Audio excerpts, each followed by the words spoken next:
Bismillahirrahmanirrahim. Assalamualaikum warahmatullahi wabarakatuh. Kami kelompok 3 dari Psikologi Pendidikan yang beranggotakan Akrima Ayu, Asna Ulul Fahmidah, Aulia Rahmatul Firda, dan Cynthia Marcella akan mempresentasikan bab bimbingan dan pendampingan siswa di sekolah dan pesantren. Bimbingan dan konseling di pesantren. Bimbingan di pesantren adalah proses pemberian bantuan kepada santri dengan memperhatikan santri sebagai individu dan makhluk sosial serta memperhatikan adanya perbedaan-perbedaan individu agar santri dapat membuat tahap maju seoptimal mungkin dalam proses perkembangannya agar ia dapat menolong dirinya, menganalisis dan memecahkan masalah-masalahnya. Semua itu demi memajukan kebahagiaan hidupnya, terutama ditekankan pada kesejahteraan mental. Menurut Anwar Sutoyo, konseling Islami adalah aktivitas yang bersifat membantu. Dikatakan membantu karena pada hakikatnya individu sendirilah yang perlu hidup sesuai tuntutan Allah agar mereka selamat. Karena posisi konselor bersifat membantu, maka konsekuensinya individu sendiri yang harus aktif belajar, memahami, dan sekaligus melaksanakan tuntutan Islam, Al-Quran, dan hadis. Pada akhirnya diharapkan agar individu selamat dan memperoleh kebahagiaan yang sejati di dunia maupun di akhirat.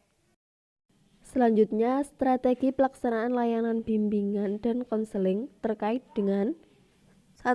Perencanaan layanan bimbingan dan konseling terdiri dari melakukan asesmen kebutuhan. Asesmen kebutuhan merupakan kegiatan untuk mengukur seberapa jauh kemampuan atau kompetisi yang dimiliki oleh santri dalam memecahkan masalah.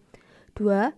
Pelaksanaan layanan bimbingan dan konseling terdiri atas A. Melaksanakan bimbingan klasikal merupakan kegiatan layanan yang diberikan kepada sejumlah santri dalam satu rombongan belajar dan dilaksanakan di kelas dalam bentuk tatap muka antara guru pembimbing dan konseling dengan santri.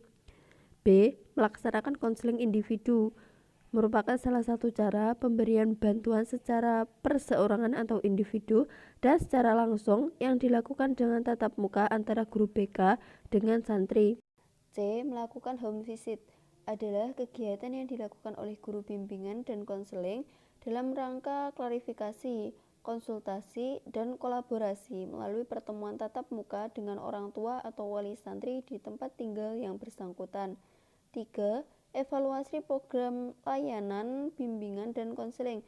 Tujuannya adalah untuk mengetahui ketercapaian pelaksanaan layanan bimbingan konseling, misalnya dalam program pengumpulan data, bimbingan karir, konseling individu, konseling kelompok, dan lain-lain. B. Bimbingan dan konseling di sekolah atau madrasah. Menurut tulisan, bimbingan di lingkungan pendidikan merupakan pemberian bantuan kepada seluruh peserta didik yang dilakukan secara kesinambungan agar mereka dapat memahami dirinya, lingkungan, dan tugas-tugasnya, sehingga mereka dapat memahami dirinya, menyesuaikan diri, serta bertindak wajar sesuai dengan keadaan dan tuntutan lembaga pendidikan, keadaan keluarga, masyarakat, dan lingkungan kerja yang akan dimasukinya kelak. Muhammad Surya mendefinisikan bimbingan dan konseling sebagai proses pemberian bantuan yang terus-menerus dan sistematis dari konselor atau pembimbing kepada yang dibimbing agar tercapai kemandirian dalam pemahaman, pengarahan, aktualisasi, dan penyesuaian diri. Dalam persepsi Islam, bimbingan juga penting.